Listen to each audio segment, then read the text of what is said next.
I had a weird dream last night. It wasn't like your normal everyday dream.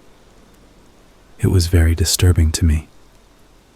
I wouldn't consider it a nightmare, but I know I will never forget it. It still brings a shiver just thinking about it. Before the dream, everything was normal. Saturday had arrived after a long, tiring week of work. I was an IT technician. It was the kind of job where we would assist customers, varying from software issues to networking ones. Occasionally, the job would require us to meet them on their turf to provide on-site service. Unfortunately for me, I wore multiple hats, which meant I had to tackle most on-site visits. Some would think of me as a versatile, irreplaceable employee, and you wouldn't be wrong. I, however, couldn't look past the glaring fact that the company was just being too cheap to hire others, opting to milk every ounce they could get from us, their understaffed employees. You can see why I would spend most of my weekends only sleeping or watching television. Basically, anything that required the least amount of work or movement. Unfortunately, these tactics made them fly by faster than usual. There's nothing worse than expediting your rest days to your work ones. This weekend I decided to mix it up a bit. Instead of my usual lazy days around my apartment, I decided to venture out and visit my parents. I hadn't been home in 2 years, and I couldn't remember the last phone call I made to them. So, I figured I was overdue for a visit. Home was around 50 miles away, but that didn't seem too bad compared to most people I knew. I had plenty of friends who were clear across the country from their folks, so I knew I had no room to complain. To be honest, I was looking forward to the drive. The ones in the morning were the best, watching the sun gradually rise, feeling the cool breeze while coasting the near-empty streets, absent a river of traffic. Was there a better time to travel? I couldn't wait to see my dad or my stepmom either. I could already picture the two of them ambushing me with hugs while releasing a barrage of questions about how everything was going in my life. And I haven't even gotten to best part: home-cooked meals. Energized by these thoughts, I quickly packed up a few things: toothbrush, clothes for one night, towels, and anything else I thought I might need. For a second, I thought about giving them a quick heads-up call to let them know I was coming, but refrained, thinking it would be better if my visit was unannounced. After my car was loaded, I pulled out my apartment area and began the drive. As expected, the sun had barely peaked beyond the horizon. The drive itself was smooth and fluent, with barely any other cars on the road, just the way I liked it.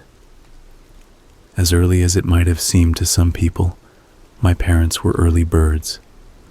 They got up at the crack of dawn to maximize their day, taking care of small things throughout it: cutting grass, morning runs, errands, etc.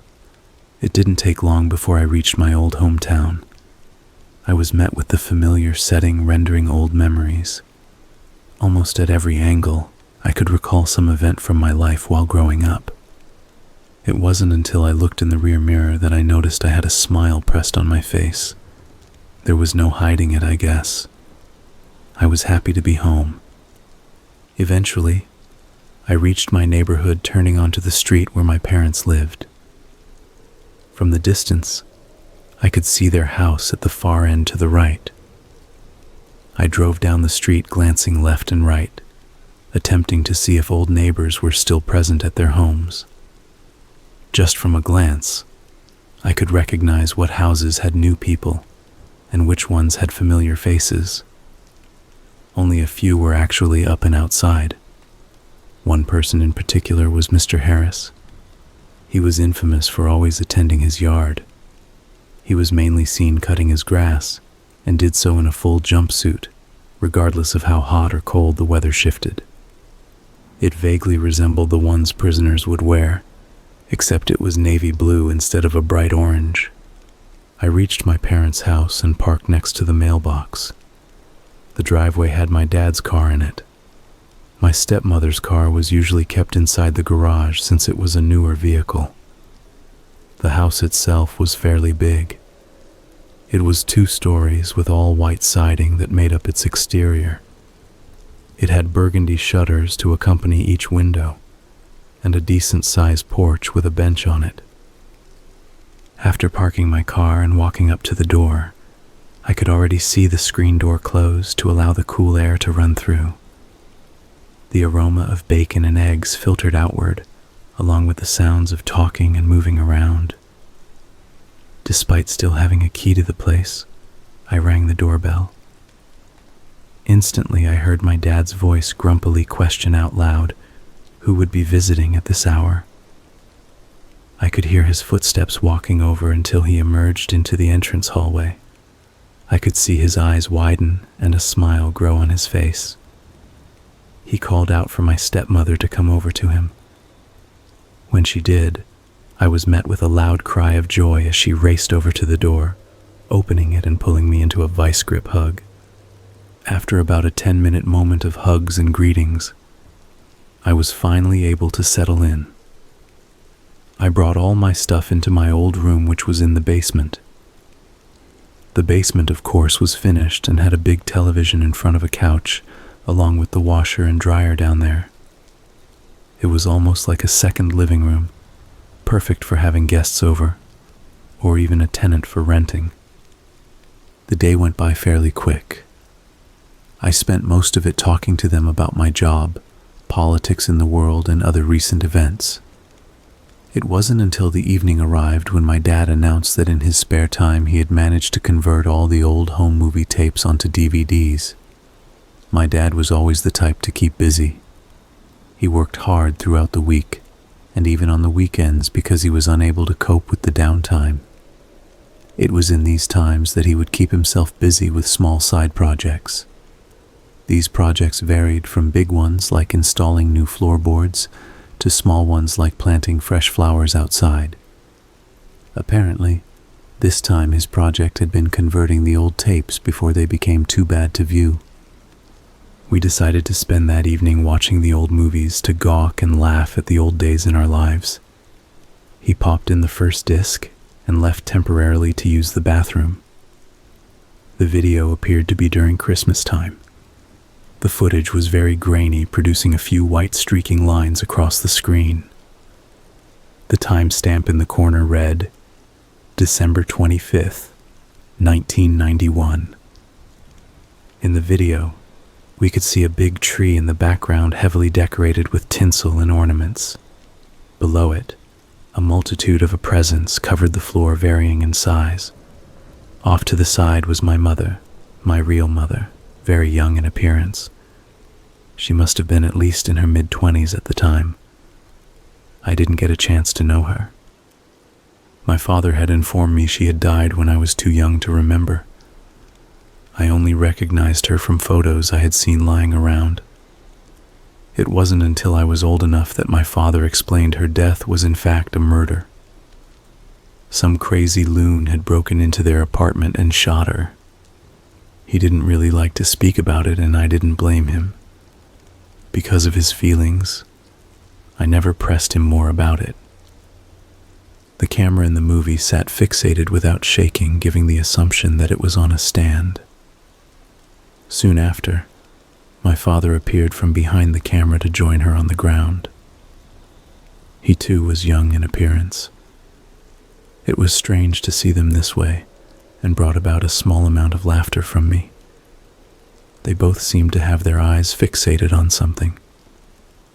It wasn't until my dad adjusted the camera that I could see that the something was me. There I was, a younger version of myself. Checking the timestamp on the screen confirmed that I was 1 year old. I watched in awe as my younger self hobbled around curiously, grabbing small things around the apartment. Occasionally, he would render a smile to my parents whenever they called out my name in a soft tone. The moment was nice until the screen went to complete static. The sound was a little distorted, but it was clear the video was not over. I could make out what sounded like a knock at the door from the audio, but wasn't sure entirely. My dad returned just as this happened and went over to the television cursing at it. He finally ejected the DVD and popped in a new one, informing us that the rest of the tape must have been too bad before the full record. Yet, we didn't let that hinder the moment and prepared ourselves as the next disc loaded up. After a long evening of laughing and admiring our younger images on the home movies, we decided to call it a night. We said our goodnights with my stepmother promising to cook us all a big breakfast tomorrow. I made my way back downstairs and changed into my pajamas, eventually laying on my old bed. I lay there for a couple of minutes just smiling to myself, still thinking about the videos and other times I had while growing up. Without realizing it, I found myself asleep. Now this is when it all happened. This is when I had the dream. In this dream, I found myself back in that old apartment I had viewed with my parents earlier in the home movie. It was odd though. Unlike the angle the camera appeared in the video, I was standing offset of it. It was an angle that did not appear in the video, and yet somehow I could see more of the apartment with greater detail. From the kitchen in the back, its sink full of dishes, to the pictures hanging on the wall. I wasn't sure how this amount of detail was applied because clearly I was just a child at the time, and remembering this would be impossible. There was a possibility that my brain was just filling the gaps of the apartment with places I had seen and been to. But deep down I thought otherwise. It felt like everything being presented was exactly how it was at that time. Around the apartment, it was clearly Christmas time like in the video. I continued to look around, noticing my dad standing behind the camera, exactly like in the video, and my mother sitting on the floor in view of it. As if on cue, he walked from behind the camera and sat next to my mother. It was literally like being present in the footage, scene for scene. I attempted to grab my parents' attention. I tried calling out to them, waving and even touching them, but it was like I didn't exist. They couldn't see or hear me, and my hands went through them, almost as if I was a ghost. My dad then shifted the camera to where I could hear my younger self cooing and hobbling around to my side. I watched as the younger me began playing with a book, curiously trying to figure out the object. Suddenly there came a loud banging at the door. The noise startled me, my parents included. I watched as my dad rose and went to check the door. The door itself had a small peek hole. I recalled that I remember hearing what sounded like a knock on a door from the distorted video. I heard my dad mumble something in a confusing tone. It was something around the grounds of the peek hole was either being covered or that someone was standing really close to it. At this moment, I got an uneasy sensation in my stomach. For whatever reason, I got the feeling that opening that door would be a mistake. However, before I could react, my dad unbolted the locks and opened the door. He was immediately struck with a barrel of a gun. I watched in horror as he grabbed his now bleeding head in pain. The assailant kicked my father back, causing him to fall over next to my mother. My mother let out an ear-splitting scream in fear. The assailant came through the door, shutting it softly behind and locking the bolt across. Afterwards, the assailant gave off a hissing shush sound to my parents. Hearing the voice confirmed that it was a man. He stood silent, pointing the long-barreled gun at my frightened parents. I too was frozen in fear, even knowing I couldn't be seen. The man wore a long black cloak over his body with a hood draped over his head. A few chains looped from his waist connecting his hip. When I looked closer, There were several faint gray inverted crosses on the side of his hood and on the back of his cloak. Was this guy a part of some twisted religion? I carefully made my way around him. He remained in the same position, appearing to not show any indication to my presence, yet I still wasn't taking any chances. When I finally reached a good angle to see his face, my heart dropped. He was wearing a pale white mask over his face. The mask was glossy. The eye holes were wide open along with the mouth, both completely veiled in black. It gave off an eerie chill. It was as if the mask itself was frozen in a fear, emitting an ear-splitting scream for its life. We all just remained still with what felt like a long hour. Finally, my dad managed to mutter a question to the man, asking him why he was doing this. The man, of course, remained silent, ignoring the question. My mother was still whimpering to herself, while my dad kept his head low, applying pressure to the wound on his head. He repeated his question with more anger in his tone. The man finally made a move, taking out a second pistol from within his robes with his other hand. He raised and pointed it in my direction. My heart began rapidly pounding against my chest, more than it had before. Could the man finally see me? Had he always been able to? I raised my hands up in a surrendering pose while backing up a little. When I did, I realized the angle of the gun was slightly off. He was pointing it in my direction, but not at me exactly. I turned my head to see that he was in fact pointing the gun at me. The younger me, though. My mother let out another loud shriek when the man had the gun in the direction of my 1-year-old self.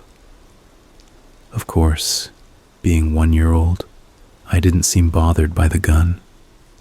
In fact, I was still playing around with the book from earlier, oblivious to the whole situation. What was the man planning? Why did he break in to begin with? He clearly did not want anything from my parents. They didn't have anything expensive at the time. More importantly, why was he pointing a gun at a 1-year-old child? My heart dropped even further when I heard him cock the gun. What reason would he have for doing this? What would it accomplish? My mother attempted to move towards me, but the man refocused his other gun on her, cocking that weapon as well. I looked back at my younger self, who in turn looked up at the man, giving a blank, innocent stare. The man appeared unfazed, solid in his stance. I could see his fingers slowly squeezing back on the trigger. Heart still racing, I quickly moved in the path of the gun, hoping to obscure his view. Realizing it wouldn't make a difference, I decided to grab the gun, but my hand phased through it like before. I couldn't touch him. His finger gradually continued to squeeze back on the trigger. It was like viewing the moment in slow motion, taking forever to occur. Unexpectedly, I found my mind being flooded with images. They were images of people. They looked to be people I knew throughout my life, almost like a photo album. Endless images of moments and faces flashed by. I saw my mother, my father, friends I had known, girlfriends I had relations with, everyone. They continued appearing one after another, and as they did, I felt a pulsating pain grow in my head. I couldn't take all the images at once. It was too much, and yet they persisted. I found myself on my knees as the images began appearing at a faster rate. I was now gripping my head, almost shaking uncontrollably until they ceased without warning. The air felt cold. The warm colors around transitioned literally to a gray-scale-like color. I looked up slowly, and when I did, I saw the flash of the barrel go off, followed by the sound of a loud bang. I turned around to find the lifeless body of my younger self lying on his back. A pool of blood quickly formed around him, The air was silent. My parents were speechless, frozen in disbelief. The man lowered his gun, eventually letting it drop to the ground. We all remained silent and completely still. He proceeded to lift his hand, removing his hood. Afterwards, he slowly removed the mask from his face. My eyes could not comprehend what they viewed. This man, this murdering, psychopathic, religious nutcase's face was my face. He had the same face as me, the current age me. Tears formed in his eyes and slowly made their way down his face. He turned to my parents. A small smile formed across his face. It wasn't a twisted, evil smile or a satisfied one. No, his smile and his eyes held a deep sense of sympathy. With it, he spoke with quivering words. "I'm sorry. I had to. I did you a favor. Forgive me." Without warning, a blinding white light appeared out of nowhere, completely engulfing me. I could see a face appearing amidst the white. Before I could make it out, I immediately jolted awake by the alarm on my cell phone. I sat up quickly. The dream was still burning in my mind with every excruciating detail. When I looked down at my hands, I found them trembling. I put them to my sweaty chest to feel my heart knocking around uncontrollably to no end. What the hell kind of dream was that? After the dream, I couldn't fall back asleep again. Or actually, I didn't want to. It was just so disturbing, and more importantly, too realistic. Lucky for me, it hadn't been too early in the morning. Soon my parents would wake up as well. This thought comforted me a little, for I didn't want to be alone. As expected, I could soon hear my stepmother adhering to her promise, cooking the large breakfast upstairs. Before heading up, I made sure to compose myself in the best manner I could. I didn't want them questioning me about the ordeal, even if it was just a dream. I wanted to prevent any reason to recall it. At least not at that moment. It was too soon. I ascended the stairs and made my way to the kitchen, where I was greeted happily. I, of course, lied about how I slept. We ate breakfast silently for the most part. Luckily, they were deeply involved with the Sunday paper, or they were on their tablets. After eating, I thanked them for the meal and promised I'd visit more often. I wanted to leave as quickly as possible, so I told them I had to leave early to prepare for work the next day. I packed up my things and said my goodbyes before entering my car. Meditating on that incident really helped me wrap my mind around it. It's helped me realize that it was just that, a dream. There was no deeper meaning to it other than my mind conjuring up a freakish set of images based off what I had seen prior to. As time went on, the images began acting more like a dream. I said I would never forget it, and yet, like the typical one, it slowly was slipping away from me. I was ready to head back.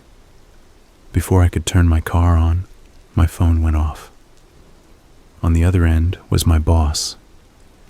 He asked me how I was doing, and if I was willing to do an extended on-site service for a client, possibly for a week or two depending on the number of computers.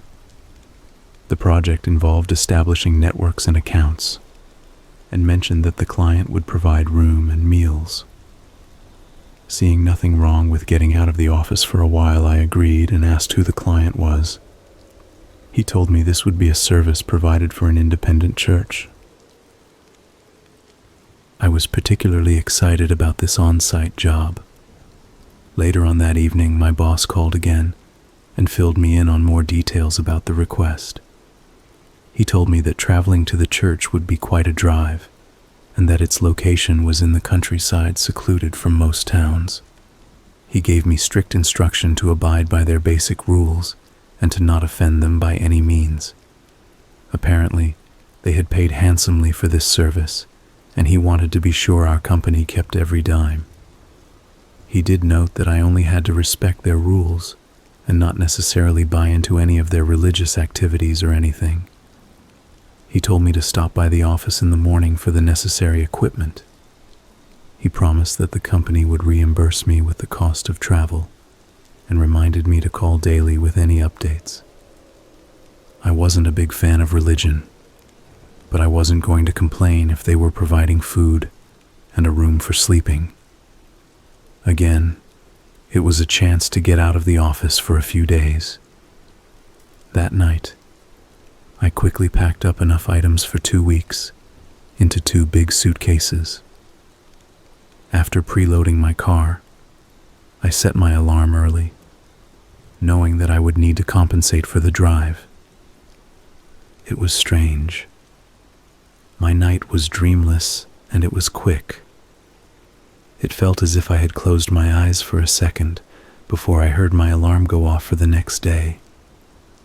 What struck me even odder was the fact that I could not recall what had stirred me up the night before. I had a disturbing dream when visiting my parents. That much I knew. But of what specifically evaded my memory.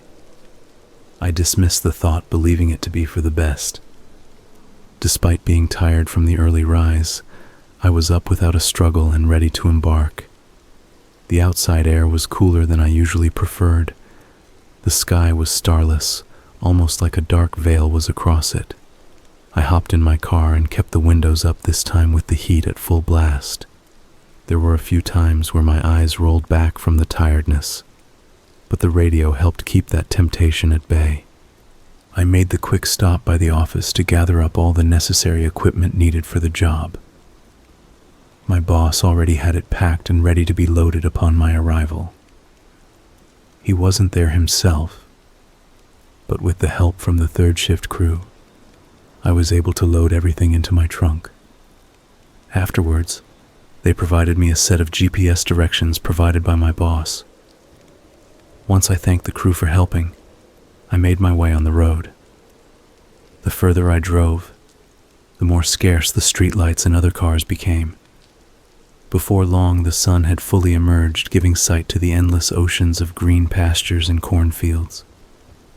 Eventually, though, even the pastures came to an end, and soon I found myself swallowed by the dense patches of trees.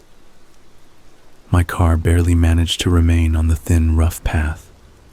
Below, I could hear the rocks and twigs crunching under the wheels.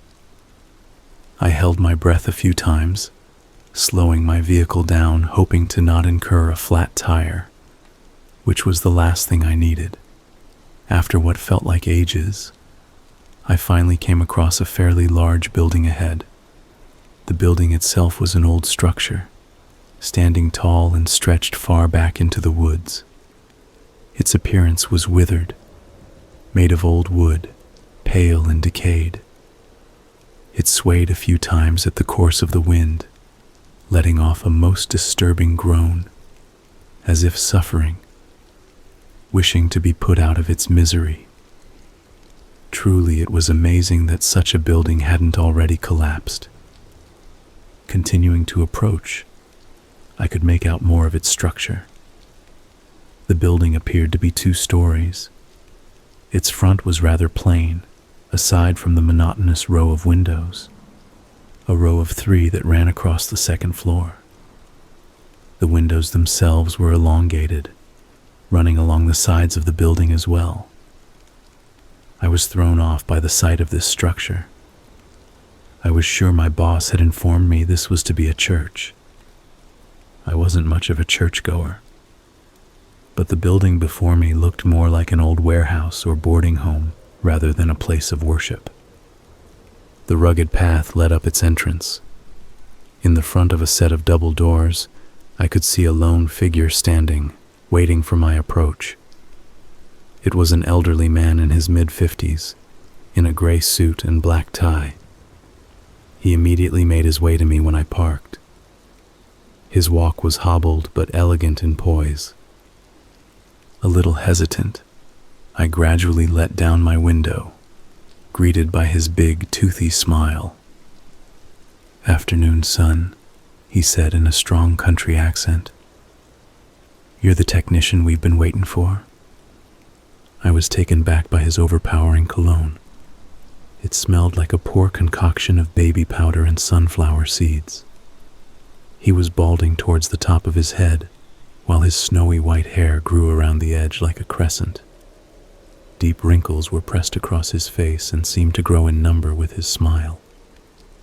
Slightly stuttering, I answered, "Yes, sir. Pleased to meet you." He gave off an old man's chuckle, still housing his toothy grin. "There's no need to be shy, son. I'm Reverend Gary Gooding. You can call me Gary. Welcome to Peach Herb County," he said, extending out a hand. Nervously, I shook it. "I'd like to personally thank you for coming all the way out here. I know it must have been something for you. I hope you didn't get too lost on the way over." For some reason, I couldn't find my voice and only shook my head. "That's good. Look here. Why don't you swing your car right around to the side? I'll get one of my people to help you get your stuff settled in. You don't have to lift a finger, understand?" He gestured to the right-hand side of the building. I nodded and drove around as instructed and parked. Before I could even vacate the car, I jumped when stared ahead. There, a man standing in front. I hadn't even seen him approach. I couldn't lie. He was much younger than the Reverend, but clearly older than me. He had slick black hair combed over to the side and wore a dark vest resting over a white button top with gray dress pants. He gave a slight wave while approaching my car. I exited and was greeted with a firm handshake. "Terrence Crow," he said. His accent wasn't as strong as the Reverend's. "Welcome to Peach Herb." I could tell that his smile was forced. Even his eyes looked annoyed. But I thanked him. "You have any luggage on you?" he asked. "Yeah," I said. "It's in the back." I unlocked the door. Before I could turn around, the man quickly swooped over to the passenger door, opened it, and pulled out both suitcases. He began making his way towards the front, gesturing me with his head. You'll have to forgive my impatience. I was in the middle of something important before the Reverend had me pulled to assist you. That's all right, I assured him. I know the feeling. You'd be surprised how often my boss does that to me. I sometimes wonder if he actually wants me to get the job done, I joked, hoping to lighten the mood. He didn't laugh. I could hear his grunts as he struggled to carry the weight of my suitcases, occasionally swaying to the side. I felt guilty for letting him do so, but didn't want to impede on their hospitality. He led me around to the front and through the double doors. I half expected to find the Reverend waiting for us with his grin, but he was nowhere to be seen. Inside, we came into what looked like a lobby area. It was much nicer than I expected, completely different from the outside appearance. Inside, the air was cold, borderline comfortable. Perhaps it was the hint of honey and sunflowers in the midst that made it bearable. The lobby was a simple room. Everything around held a calm pearl white. It was filled with a few tables and chairs up against the wall. A golden chandelier hung from the ceiling, giving the bland room a more elegant feel. A red carpet led from the entrance to a set of closed double doors ahead. 2 other doors sat on the left and right walls, both closed. The man led me inside, setting down the suitcases. He took out a handkerchief from his vest pocket to wipe away the sweat from his brow. "This here is the lobby," he finally said, tucking the handkerchief back in his pocket. I chuckled to myself as if that wasn't obvious. "Through the left door," he continued, "you'll find a hallway leading to the dining area. To the right is a staircase leading to the living quarters. You'll be staying in room 6. If you give me a minute, I'll fetch your keys. What about those? I asked, gesturing to the main double doors ahead. Where do those lead to? He glanced towards the doors as if now realizing their presence. Those lead to the congregation room where we conduct our services. You'll find we conduct those on a daily basis. Daily? That's a bit much, I said jokingly. Whatever happened to once a week? Again he didn't laugh, his face stern and solid. Mr. Pale. Marcus Pale. Sorry, I never did introduce myself, I replied. Right. Mr. Pale, this is a church. I'm sure where you come from, once a week will suffice. But here, it is our life. He paused, peering into my eyes. You do attend a church, right? My eyes must have truly given it away. He smiled, shaking his head. You're not much of a religious man now, are you, Mr. Pale? The tone of his voice matched his face. I shrugged slightly, taken off beat at this question. No, I guess not, I answered. I see. Please forgive me when I say this then, but maybe you should just keep your mind on your job then. That is the reason why you're here. Understand? Yeah, sure, I replied dryly. Good. I'll be back with your keys. I just stood there. The nervous feeling I had earlier had subsided. Now what I felt was awkwardness. What was the guy's problem? There was no need for his rudeness. The pity I felt for him earlier was no longer present. Yet I shook it off, remembering that my boss said not to offend these people by any means. 5 minutes went by and I still found myself standing there. What was taking so long? He made it sound like the keys were right behind the door. My eyes began wandering, bouncing from one side of the room to the next, until finally settling on the double doors. They had a symbol, an emblem of some kind imprinted down the middle of them. Curious, I walked over to them to get a better look. The emblem on the white doors was golden, almost looking imperial-like. It resembled a face. No, maybe it was flour. It was surrounded with what appeared to be a wavering cloak of some kind. Did it have to do with their religion? Still curious, I glanced over to the door where the man had disappeared behind. Finally, I returned my eyes back on the double doors. They had fairly large bar handles acting as the knobs. I was hesitant, but I slowly reached out to one of them. When my hand made contact with it, I felt a hint of warmness. This was peculiar because the room was cold, so how was this likely?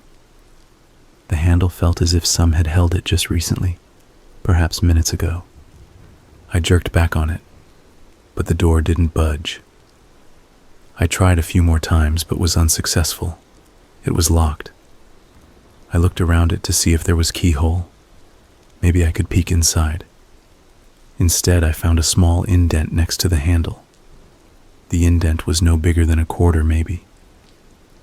Could this be the lock? I looked closer to see it had a similar design as the emblem engraved on the inside.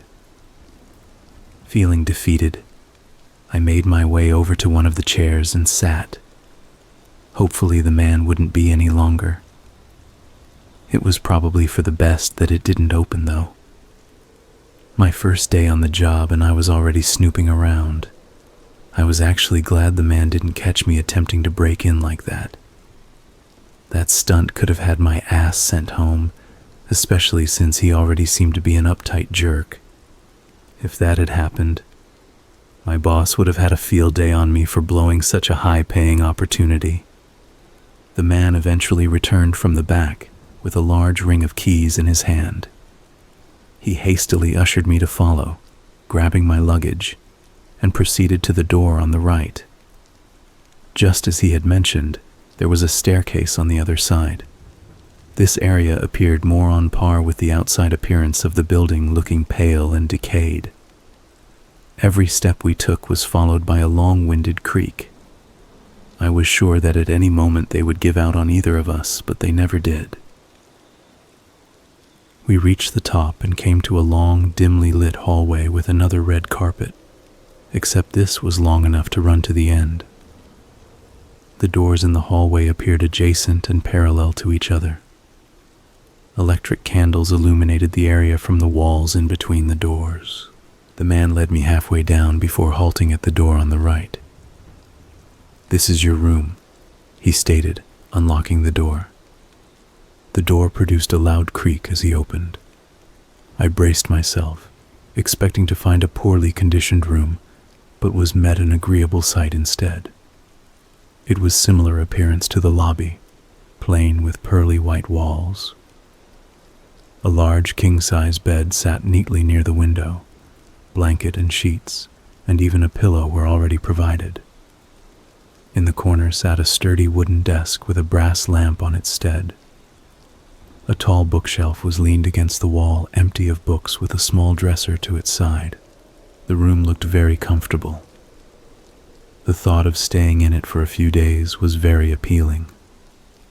The man placed my luggage near the dresser. "You can put your clothes up in here. Breakfast is at 8, lunch at 12, and dinner at 6.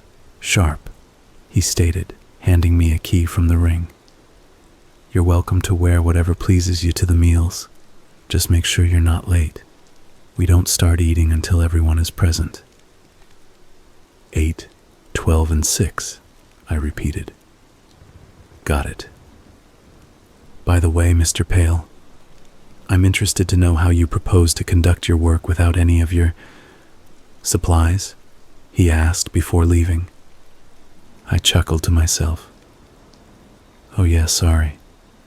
I forgot to mention all my equipment is in the trunk of my car." He gave an unsettling glare and held out his hand. "Your car keys, please." I returned him an unassured look, but quickly handed them over when I saw his glare tighten. "I will return your keys once I have acquired everything that you'll need from your car. The Reverend informed me that you will not have to conduct any work until tomorrow, so please enjoy the rest of your evening. I will move your supplies into the office downstairs. You can find the office after heading through the door on left. It's on the way to the dining area. We'll see you at dinner," he said, shutting the door behind him.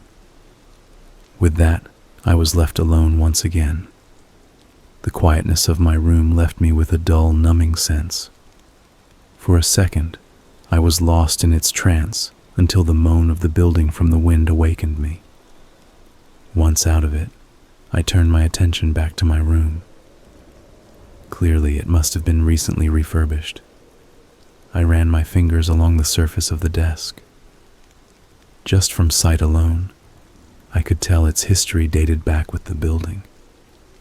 Even so, it felt like it truly belonged despite its age. I made my way over to the window, looking below. I could see my car, but no sight of the man. I shrugged it off. He could take as long as he wanted, as long as he didn't break anything, I thought. I smirked at this and returned my attention back inside. My eyes fell on the bookshelf. Although it was empty, several imprints from books could be seen in between the dust. The size of the imprints indicated they must have been fairly large books. Near the edge of the shelf, I could see dragging marks as if someone had removed all the books, maybe in anger or perhaps in a hurry. That was probably done on purpose. I couldn't blame them. These people here seemed like the secretive type. They probably didn't want me looking through any of their texts. My eyes floated over to the bed. It looked very tempting. I wanted to just crash on it, but I knew I had to call my boss first. I promised him that I would inform him of any updates. Even though I hadn't started yet, I could at least inform him that had I arrived on time, I pulled out my phone and checked the signal bar strength.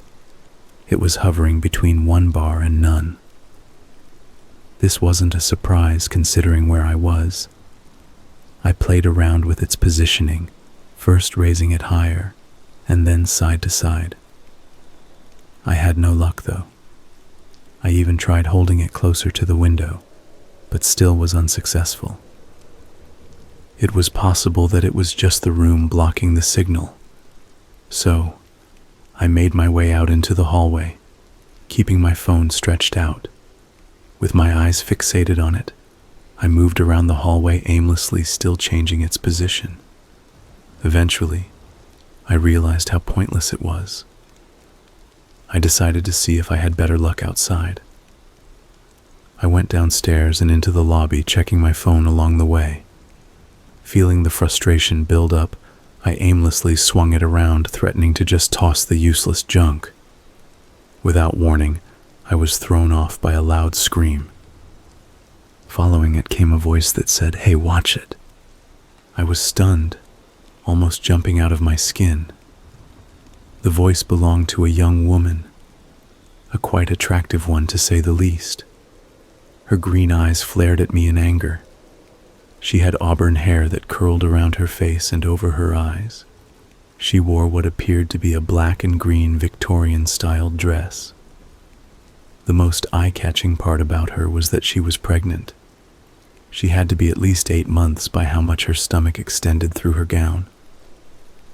"I'm sorry. I didn't mean to," I stammered quickly. "I was trying to find a signal and I was getting—" Her glare softened and a smile formed. She eventually let out a light giggle at my attempt to explain myself. Okay. It's fine. You're forgiven already," she said. Her voice? She had a British accent. I wasn't sure why, considering everyone seemed to have a country one. "You must be the technician I've been hearing about." Yeah," I said, blushing. "You've been hearing about me?" "Well, of course," she replied. "They've been talking about you for weeks. Reverend Gary is especially excited." "I'm Victoria Ruin," she said, holding out her hand for me to shake. I couldn't stop my blushing even when my hand met hers. It was smooth and felt frail to the touch. "Well, aren't you going to tell me your name?" she asked. "Oh, yes, of course," I stammered again. "It's Marcus. Marcus Pale." "Well, Marcus Pale, it is a pleasure to meet you. I'll have you know that cellular reception is very poor out in these woods. You can, however, use our telephone.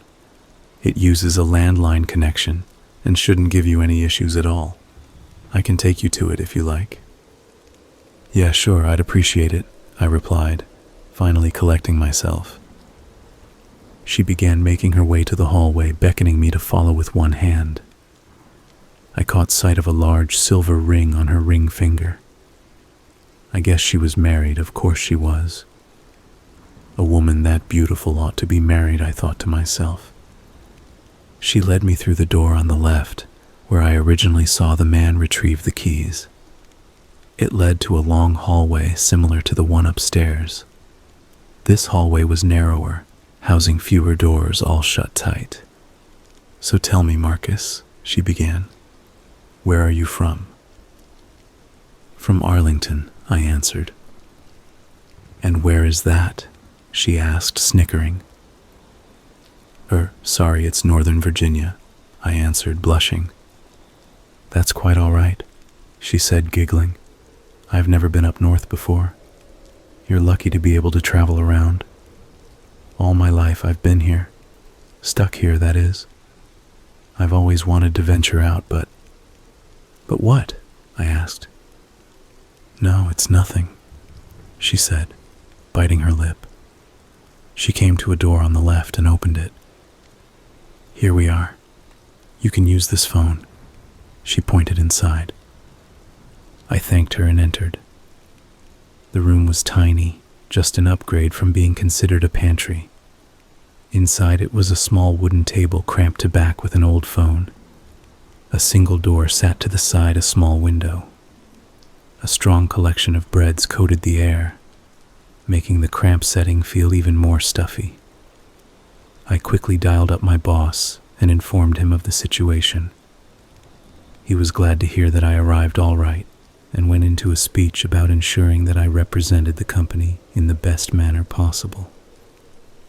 Afterwards, he told me to keep up the good work and to call him tomorrow. After hanging up, I was surprised to find Victoria still waiting for me in the hallway. "You didn't have to wait for me," I told her. She smiled. "Well, honestly, I have nothing better to do. I've been cooped up in my room for the longest time because of this bloody baby." "Oh," I said. I couldn't think of any response to this. "You don't talk much, do you?" she asked, still smiling. I shrugged sheepishly. "What can I say? I'm a quiet guy." "Well, it's a change for sure. You're different from all the men around here. All they do is talk and lecture. They expect all the women to just listen. It's quite maddening at times. Are all men of the North like you?" I blushed at this. "Are you the only the woman here?" I asked, attempting to change the subject. She scoffed. "Of course not. I don't know what I'd do if I was.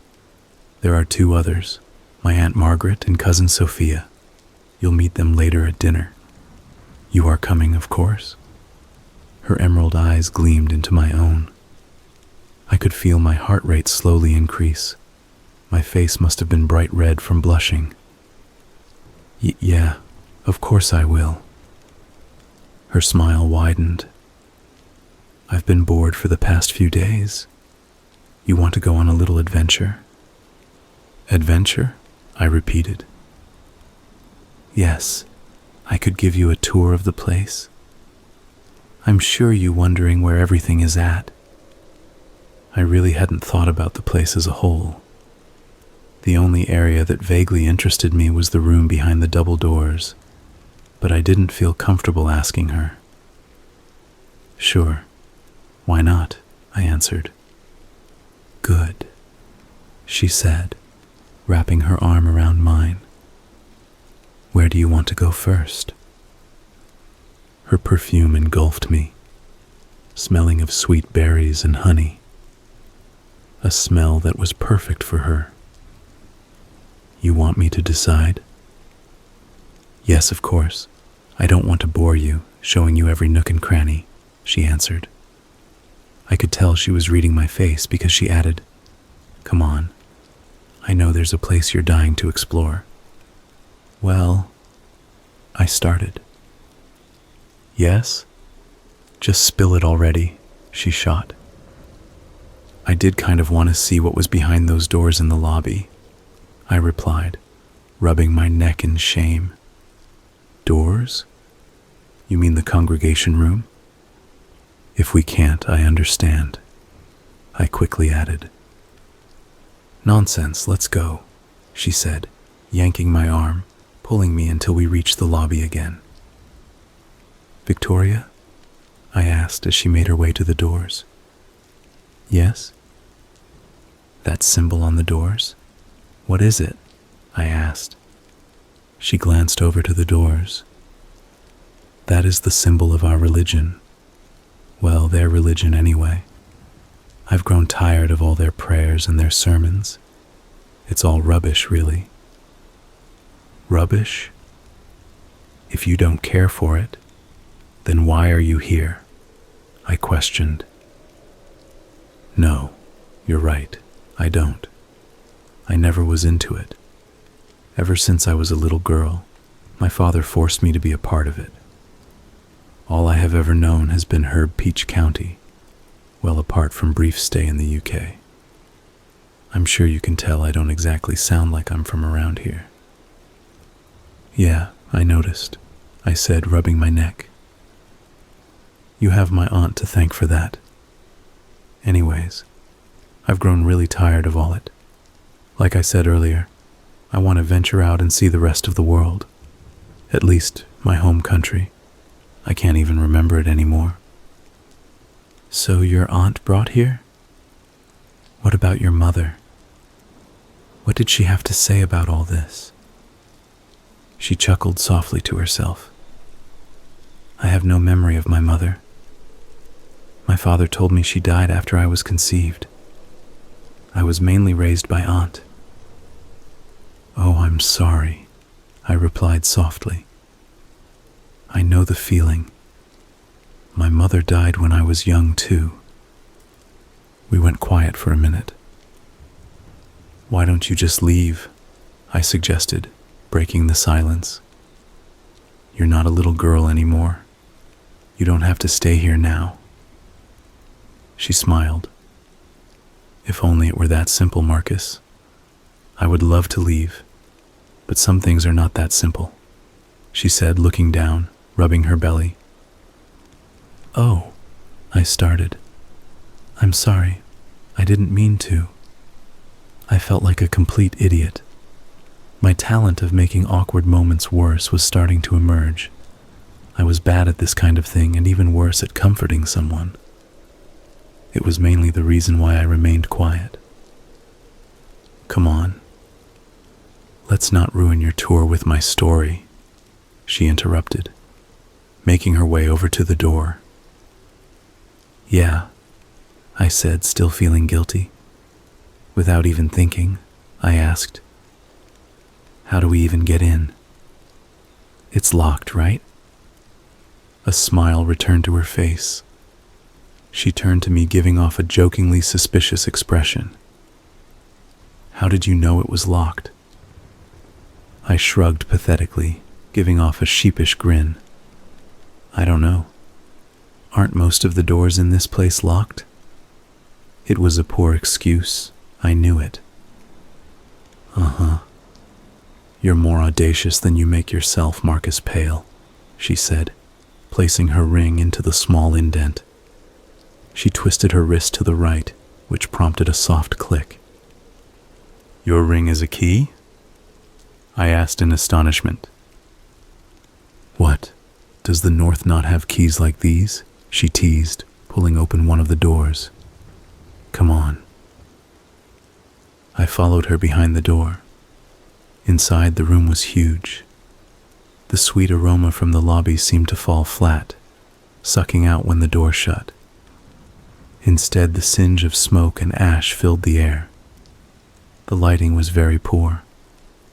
What little light was present came from the cracks of the doors behind us. The room had long yews for seating lined in rows. The rows made their way to the front of the room, where they stopped in before an altar. From there, a small set of stairs ran up to a large podium. Behind it was a flat table on the altar. The table itself was covered in a white cloth. Near the walls stood tall columns of rigged rock, as if crudely carved, connecting to the ceiling. In between them stood small marble pillars, each housing a brass bowl. What was this place? I must have spoken the question out loud, because Victoria answered me. It's the congregation room, silly. Was something burning in here? I asked her. Yes, it's from the candles. It's what we use during our services due to the poor lighting, she answered. Why not just install lights? I brought up.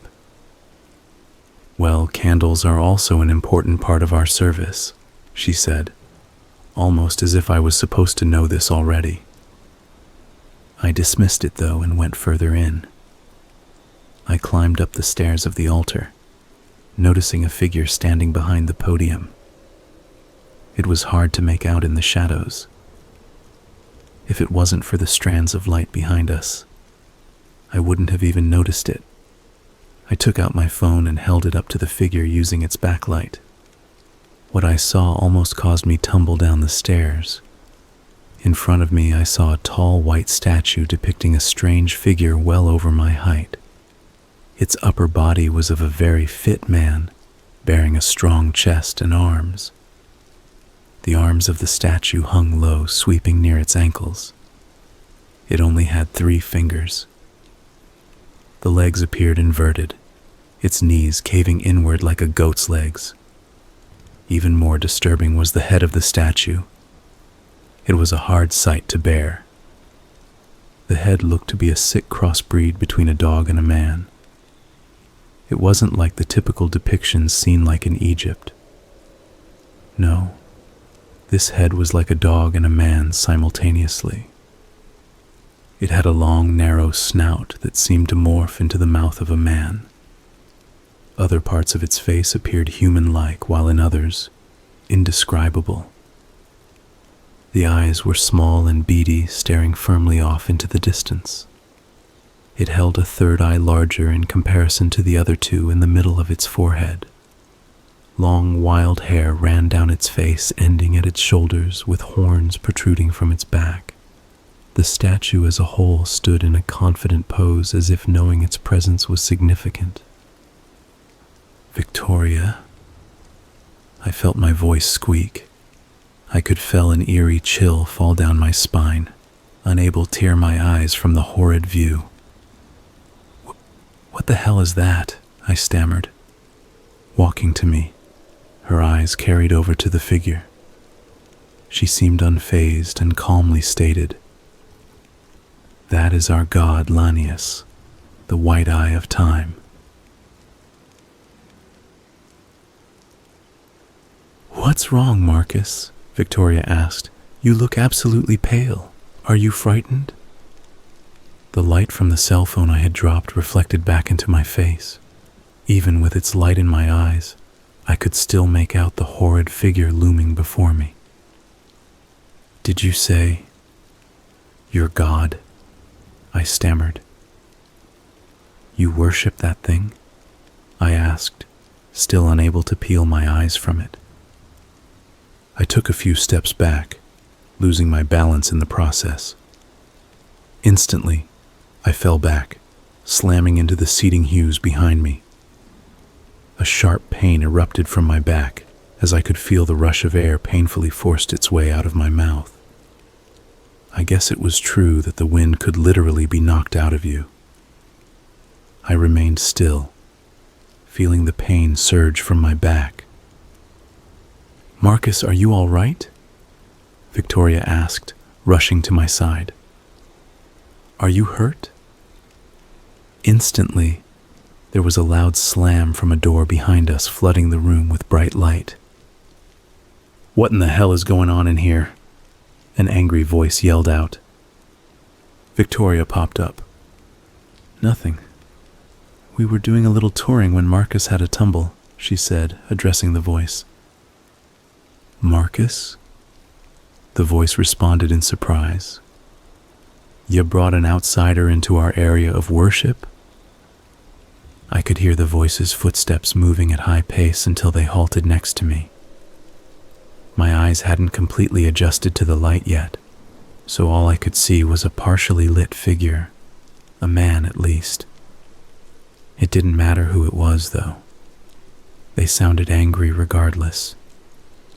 This could be the moment I was going to be sent home. He fell. "I'm not sure if he's injured himself or not," Victoria continued. The man sighed. "He does look pretty banged up." "Hey, can you at least move?" he asked, looking down at me. I hadn't tried yet, but I attempted to move my arms and then my legs. Despite the lingering pain from my back, nothing appeared to be broken. "I think I'll be all right," I replied weakly. I slowly began to stand, feeling the man help me up. "Are you sure you're all right, Marcus?" Victoria asked again. "He'll be all right," the man said, helping me towards the light of the door. When my eyes eventually adjusted, I could finally make out his face. It was Terrence. After reaching the exit, he shut the door to the room behind us. It felt good to be out of there and back in the coolness of the lobby. Apparently, I had been sweating because I could see the large spots across my chest. "Now, look here. I know you're our guest and all, but I'm going to need you to end your little exploring," he said to me before turning his attention over to Victoria. "As for you ought to know better. Matter of fact, you should be resting. We're lucky that didn't happen to you now with that baby. No more exploring, else things like this happen," he said sharply. It felt like we were both being scolded as if we were his children. "Just remember you're here for a job," he said, returning to me. "So if you just stick to that, you'll be fine. Now you best go and wash up. Dinner will be ready soon. Bathroom is at the end of the hall on the left. Just make sure you knock before you enter. Go on now." I nodded weakly, catching Victoria's apologetic eyes as I turned to leave. I wasn't mad at her for what had happened. How could I be? It was my own fault for clumsily falling like I did. I made my way back upstairs and cleaned up. By the time I finished, the time was 6:03 p.m. I knew Terrence had told me not to be late, but I didn't want to be the first one to show up either. I had cut it too close, though, and hastily made my way back down, heading through the door on the left in the lobby. Coursing through the hallway, I caught the hint of food in the air. The smell gradually increased the closer I drew to the other side. By the time I had reached the end, my stomach was beginning to growl in protest. Even my mouth began to water. I approached a pair of double doors and could see light coming out through its cracks. Behind them, I could make out murmuring of voices. This was it, I thought. I took a deep breath and pushed open the doors. The dining room on the other side was big, like fancy big. The vibe I felt reminded me of the formality back in the old days, early 1900s maybe. Several antique cabinets stood up against the walls. They had glass doors with the insides filled with priceless-looking treasures. Portraits ran along the walls portraying the faces of people, possibly ancestors of the sort, their eyes firmly staring forward as if a silent audience to the event. In the center of the room, a large table sat filled bountifully of plates with mountains of food and drinks. The other residents of this church could be seen standing around the table chatting amongst themselves. However, their chatting ceased when the doors shut behind me. They all gazed at me silently. My nerves were through the roof, so I just stood there like a deer caught in the headlights. What now? I thought. Finally, one of the women spoke out to me. "Ah, you must be Marcus.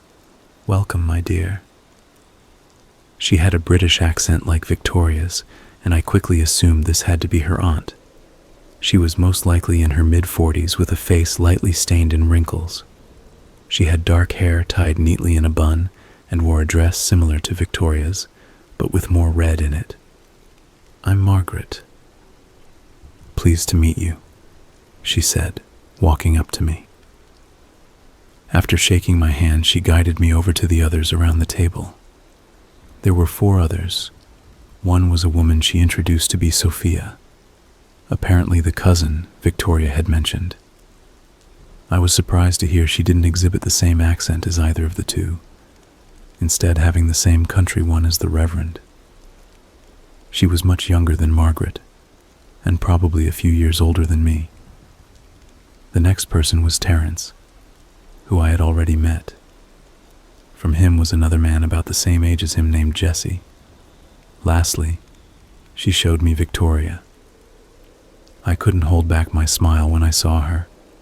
She returned one as well. Margaret caught sight of this. "I take it you've already met my niece," she stated with teasing smile. "Well," I started, beginning to blush.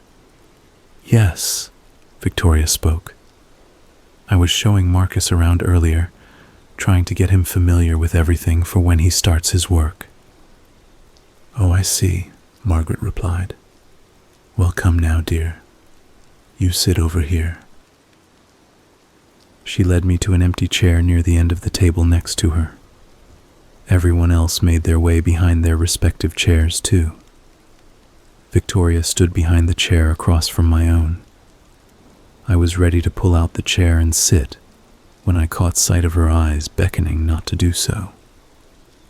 I quickly corrected myself, realizing that everyone was still standing as well. When the Reverend arrives, we can begin eating soon, Margaret said. Please excuse him. He can run a little late sometimes. I chuckled a little to myself, thinking on Terrence's words from before. However, it wasn't long until everyone's attention turned to the door opposite the end of the table. I hadn't realized it was there. I was curious to where it led, possibly to the Reverend's quarters. The door opened, and the Reverend came walking through. He still had his hobbled walk from earlier, his face still pressed with the same toothy grin. When he came through, everyone spoke in unison. Evening, Reverend. His smile grew wider, at which he replied, Evening, everyone. He pulled out his chair and sat down, gesturing everyone to join him.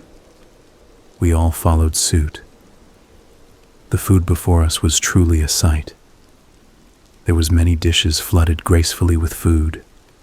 Rice dishes, freshly looking vegetables like corn and baked potatoes, sliced breads, and even 3 roasted meats. A large silver plate sat before everyone, along with rows of forks and knives around it. I noticed the many wine bottles spaced along the table.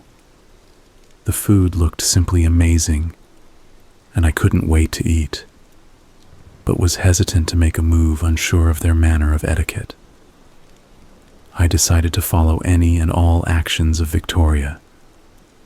It was probably the reason why she sat across from me. Let us bow our heads for prayer, the Reverend announced. My eyes shifted over to Victoria. She bowed her head with one eye open, pressing a finger to her lips while looking at me. Then she placed her hands together. I nodded and did so too. From then, the air was silent. I wasn't sure how much time had elapsed, but it felt long, at least 5 minutes. I opened one eye to check to see if everyone was still praying. Everyone, including the Reverend, still had their eyes shut. I could see all of them mouthing something silently to themselves. Margaret, I could see, was holding tightly to a charm from her necklace up to her forehead.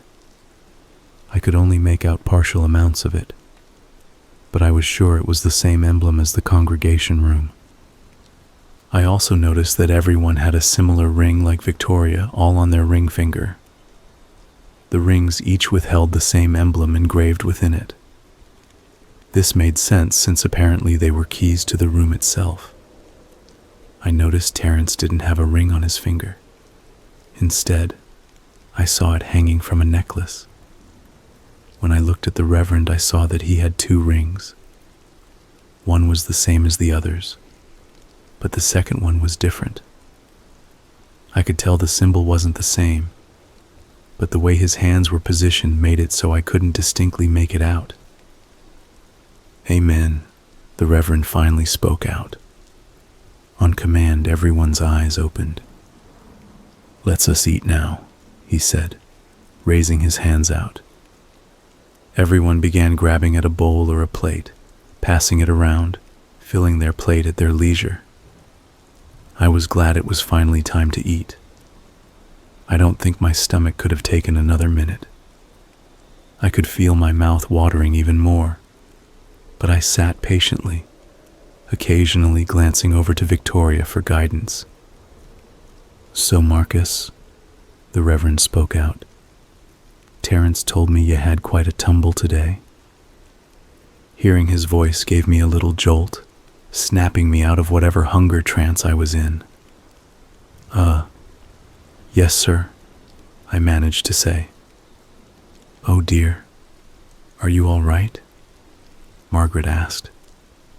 You didn't hurt yourself too bad, did you now? No, I'm fine, I answered. A little sore, but I'll be all right. That's good to hear, Sophia added. Where was this? Wouldn't want anyone else to do the same now. I swallowed a little, not wanting to explain I had been somewhere I wasn't supposed to be. Somehow my eyes guided over to where Terence sat. The glare from them felt unsettling, as if his look alone was punishing me. He was in the congregation room, he said sternly without removing his gaze upon me. Say what now? Jessie replied, joining in. How did he manage to get in there? He was helped by Victoria, Terence answered without hesitation. The way he said it, though, it felt like he was dying to get it off his chest. It was like he was reporting a crime or something, expecting a reward. My eyes fell to my plate, unable to meet anyone else's. I was unsure what would happen next at this point. Oh dear, Margaret said softly. Did you not have a candle on you, hun? She asked. I quickly looked up, surprised at her response. Victoria, she continued, you took him in there with no proper lighting? It's no wonder he banged himself up. I couldn't believe it. Here I thought I was going to hear a mouthful about invading their sanctuary, and instead they brushed it off like it was nothing. I glanced over at Terence, who appeared to be just as surprised by this reaction. Instead, he grumpily turned his attention to his plate, unable to look at me in defeat. I looked over at the Reverend, and he too seemed unfazed, still smiling. No, I wasn't thinking when I did, Victoria answered. However, we were doing fine without a candle. It was more from the statue that startled Marcus. Margaret and others laughed at this. Oh, I was dreadfully frightened too when I first saw that thing as a child, she replied. It is quite a sight at first, Marcus, but I assure when you learn about Lanius, you grow to truly understand him and what he is. I swallowed a little more at this. And what is he? I asked, leaning in a bit. Now, Margaret, the Reverend interrupted, chuckling a bit. We didn't bring the young man all the way up here to teach him a sermon. Give the young man a chance to eat. Oh, of course, Margaret replied with a giggle. Eat up, Marcus. We don't waste anything around here, she said, passing a bowl of potatoes. I felt my stomach growl again at the sight of them. I couldn't believe I had forgotten about my hunger. I thanked her and added it to my plate. I glanced over at Victoria, who gave me a slight nod of approval. I smiled and began receiving the other dishes being passed around. The rest of the meal went by smoothly. There was chatter amongst everyone. I listened as they went on about their everyday occurrences. It was funny to hear them bicker at each other a few times too. Occasionally, one of them would ask me a question or two about where I was from or what I did. By then, though, I didn't feel nervous anymore. After dinner, the Reverend dismissed everyone. On the way to my room, Victoria caught up with me. Marcus, she called out. I just wanted to apologize. For what? I asked. For how Terence acted in there. I chuckled. It's fine. I was just happy everyone else didn't feel the same way. Yes, well, Terence has always been that way. I'm just sorry he tried to call you out like that, she replied. I'm fine, I said, blushing a little, trying to brush it off. He did the same to you too, I joked. We headed back upstairs, stopping when we arrived at my door. Well, good night, Marcus. Today was truly a pleasure. "Good night," I replied. I watched her continue down the hallway, stopping a door on the left 3 away. She glanced my way when she saw that I was staring. Immediately, I snapped my head towards my door, unlocking it and closing it behind me. Inside, I smiled to myself. I quickly got dressed down into some shorts and a tee and sat on my bed. I decided to look for any new messages on my phone. The screen lit up, revealing a surprising no signal message. Of course, I thought sarcastically. How I could forget. This place was a damn dead zone. I fell back, lying completely on the bed. Before I knew it, I was out. I awoke suddenly, blinded by light. Apparently, I had forgotten to turn off the lamp on the desk.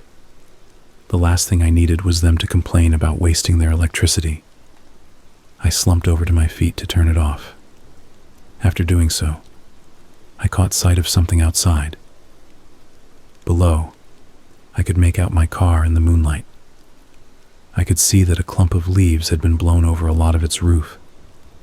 However, that's not what caught my attention. I could see a figure standing next to my car. Even with the moonlight, I still could not make out who it was. It did appear as if the figure was trying to enter into my car. I tried to focus my eyes better, but it still didn't help. I wanted to blame it on my tiredness, but my mind instantly thought about Terrence. Perhaps that jerk was still sore about dinner. He could have been trying to sabotage my car or something. I ran for my door, ripping it open and racing down the hall to the stairs. When I reached the lobby, I stopped. The entire lobby was dark. In the air, I could smell a hint of something burning like candles. I noticed a thin line of light coming from the congregation room's double doors. Completely forgetting about my car, I made my way to the doors. I could hear the slight murmur of voices from inside the closer I got. I pressed my ear up against the door to get a better listen, but I still couldn't make out what the voices were saying. I could hear one voice speak out loud. When it did, the other voices would speak in unison in the same rhythm. It was clear that they were repeating the message of the lead one. The tone and manner they spoke sent a chill down my spine. It was clear this was the church conducting their worship upon whatever that horrid image was I had seen earlier. I didn't understand how they could worship such a thing. But then I didn't know how any religion could worship anything as they did. I decided to let them be and made my way back upstairs. They didn't seem like bad people, so how could I judge them based on what their belief? Victoria was a prime example of someone good from it. When I entered my room, I glanced out the window one last time, expecting to still see something below. However, nothing was there. I shrugged it off. It was possible that there never was. I slipped back into my bed and fell asleep again. The next day I was awoken by knocking at my door. I was surprised to find Terrence on the other side. He apparently was ready for me to begin my work as soon as possible. When I checked my phone, the time read 6:30 a.m. This was a real dick move by him. I didn't even wake up this early for my job back at home. Reluctantly, I bit my tongue and told him I would be ready in 10 minutes. After getting ready, he led me to the room where he had placed all of my equipment. The room had several old computers inside, like late 90s old. I hoped they didn't expect the best performance on these dinosaurs. Nonetheless, I had a job to do. I immediately began setting up my equipment. I was even lucky to have company the whole time. Terrence saw to that. Seriously, what was this guy's problem? Eventually, though, the time went by and even he got bored and left me. I was too happy when this happened. The day went by fairly quick once I really got into my work. Of course, when the meal times came around, I attended them. A few times out the day, Victoria came by to check on me. She would force me to take a break by walking around with her, which I didn't mind at all. Days continued to pass as I worked, each one becoming more routine. Throughout these days, I found myself spending more time with Victoria. I always looked forward to those break times I had with her. We would walk around just talking and laughing. Most of the time we did so outside. I never thought I would meet someone like her in a place like this. It made each day more doable. It was almost like our friendship was becoming more. I didn't mind if it didn't, but if it did, that was even better. There was something that bothered me, though. Every time we were together, it felt as if someone or something was watching us. I couldn't shake the feeling, even when I looked around, only to find nothing. I wanted to think nothing of it until one particular evening. After dinner, I came back to my room to find that someone had gone through my stuff. I hadn't transported any of my clothes from my bags to the dresser, feeling too lazy to do so. One of my bags had a Velcro strap to accompany the zipper for reinforcement. I knew I always kept the Velcro fastened. I was rather OCD about it. However, the Velcro was clearly unfastened and hanging loose. The first thought that ran through my mind was Terrence's doing, but I had no proof. It was possible that I was just looking for someone to blame. I never did confirm who it was by my car, if there really was someone. So I couldn't prove if that had been Terrence at all. I decided to look through the bag to be sure nothing was missing. I went through to find that everything appeared to be there. I could tell my things were moved around a bit. But other than that, nothing. Clearly, whatever the culprit was looking for, they didn't find it. I couldn't lie. I was angry that someone had gone through my things. Was it really Terrence's doing? Did he really have something against that much that he'd do all of this? Maybe I should confront him, I thought. No. The last thing I wanted to do was start accusing people, which never looked good. I decided to let it slide, just this once. I got into shorts and collapsed onto the bed. When I did so, I felt my head hit something hard. I felt around the pillow, and instead of the usual fluffiness, I felt a hard texture. Someone had stuffed something. I reached inside and pulled out the object. It was a thick, old, leathery book. I brought it over to the lamp on the desk to see it better.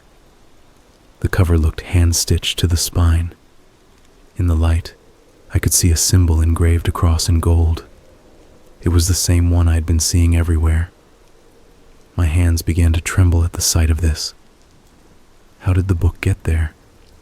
Who put it there and why? I was hesitant, but I slowly opened it. It gave off a peculiar scent, smelling of wet leaves and old tree bark. The pages were old and rather fragile.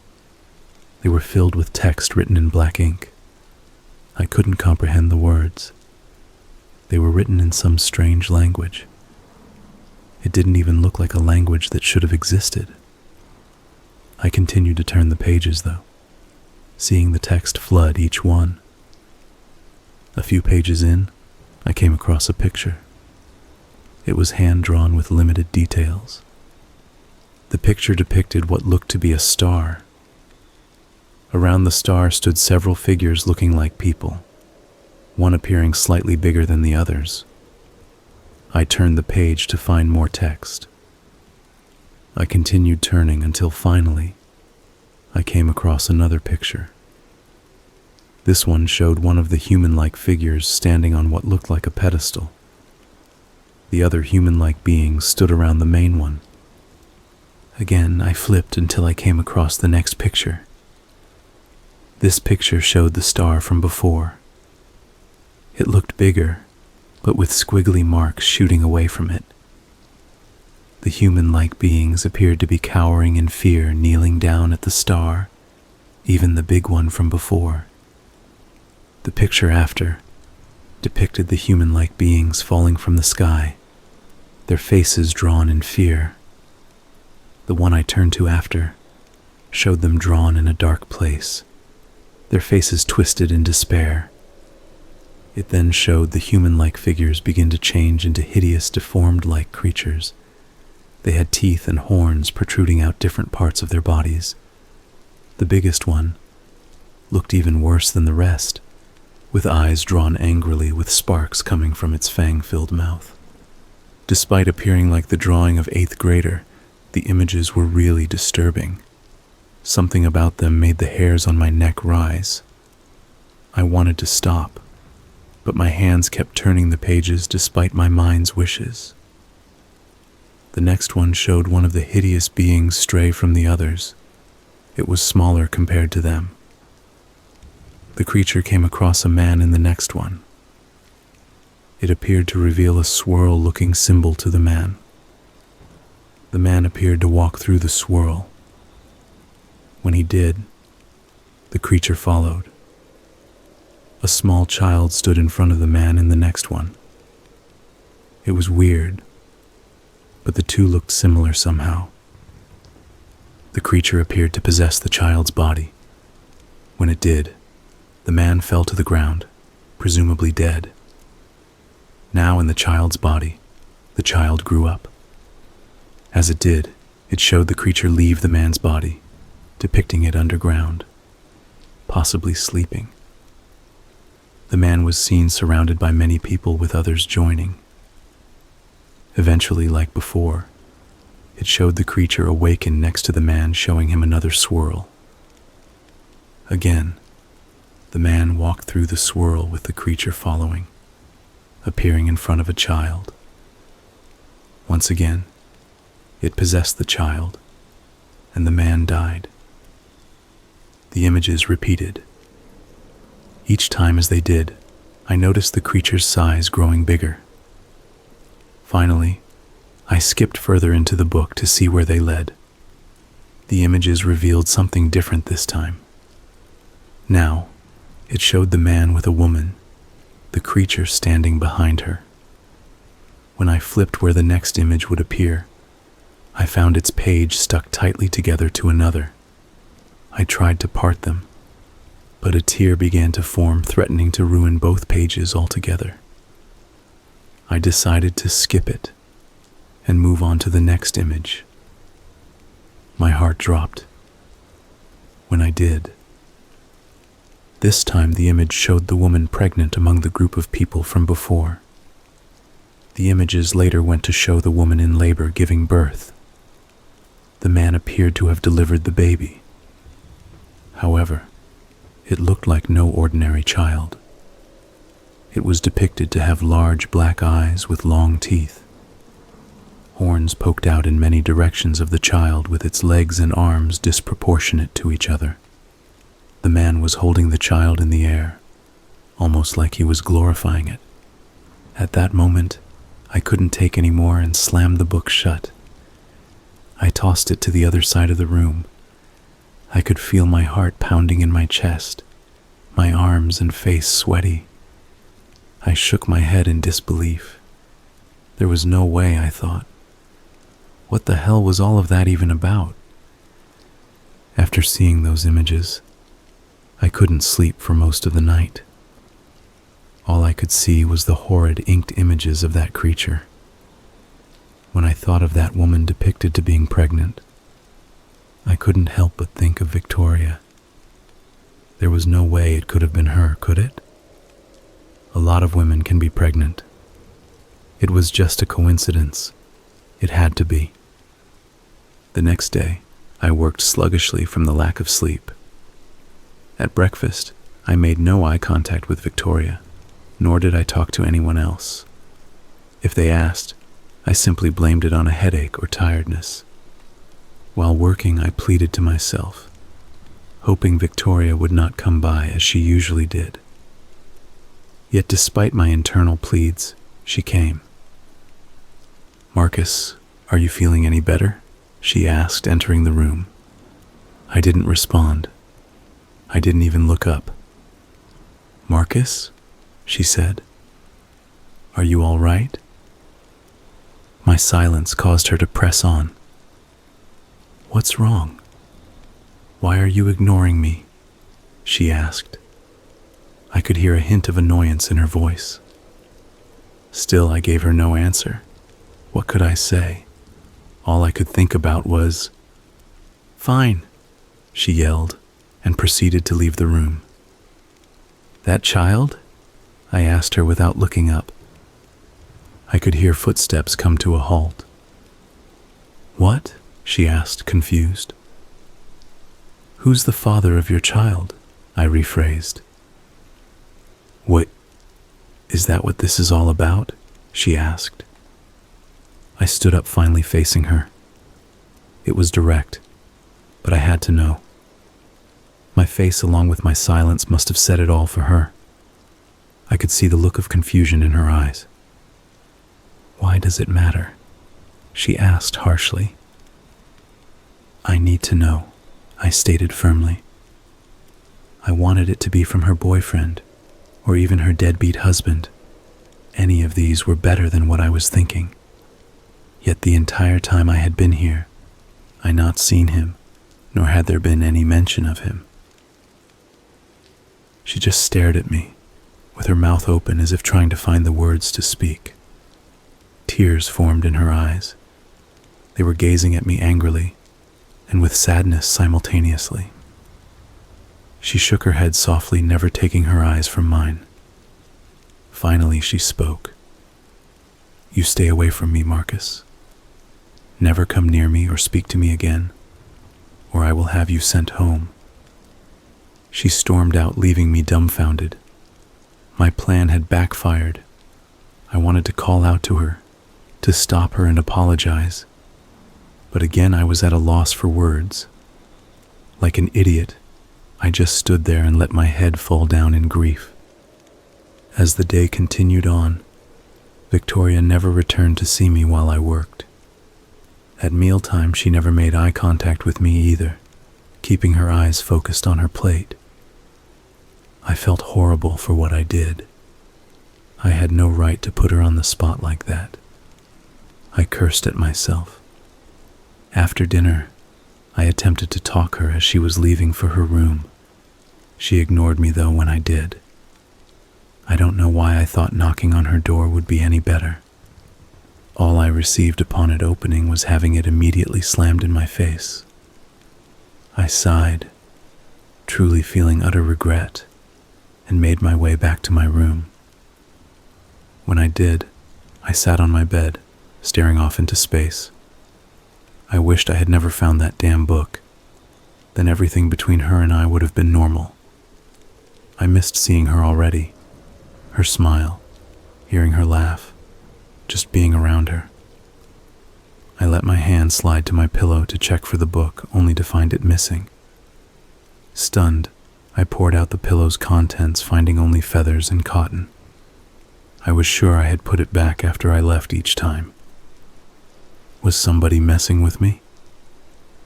I angrily began searching for the book. I checked my suitcases, tossing clothes around as I did. I checked the dressers, under the bed, and even behind the desk. Where was it? My eyes met the window when I came from under the desk.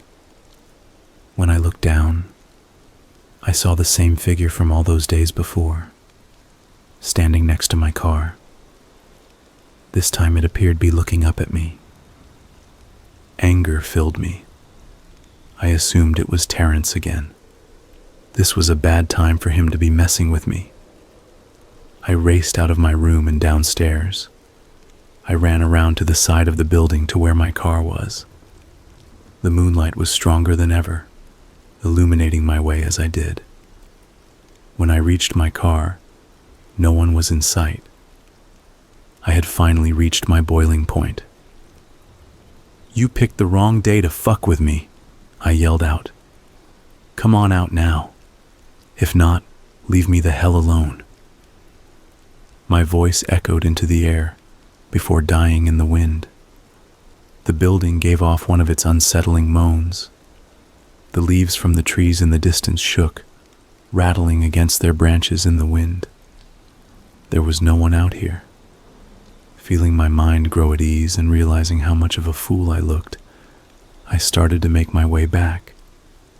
However, my nerves froze when I heard the snapping of a twig behind me. My heart began beating fast. I slowly turned around to see a figure gradually rising from behind my car. The figure was wearing a cloak with a hood over its head. In the light, I could see pieces of twigs and leaves sticking out of its cloak. I opened my mouth to scream, but the figure quickly darted over to me, covering my mouth with its hand. It shushed me softly. The voice was clearly of a woman's. She slowly removed her hand from my mouth and made her way to the back of the building. Before disappearing behind it, she gestured me to follow her. I didn't want to, but my legs began to move on their own in her direction. When I reached the other side, I saw her remove the hood from her head. The moonlight lit her face. She was an elderly-looking woman, possibly in her early 50s. She had ragged black hair mixed with gray strands that ran untamed. Her face was pressed with wrinkles with dry patches of dirt. The scent from her was rank, but familiar. It smelled like wet leaves and old tree bark. "Did you see it?" she whispered. Her voice was crackly and rasp. "You saw it in the book, right? You have to help me. You have to help me save my daughter."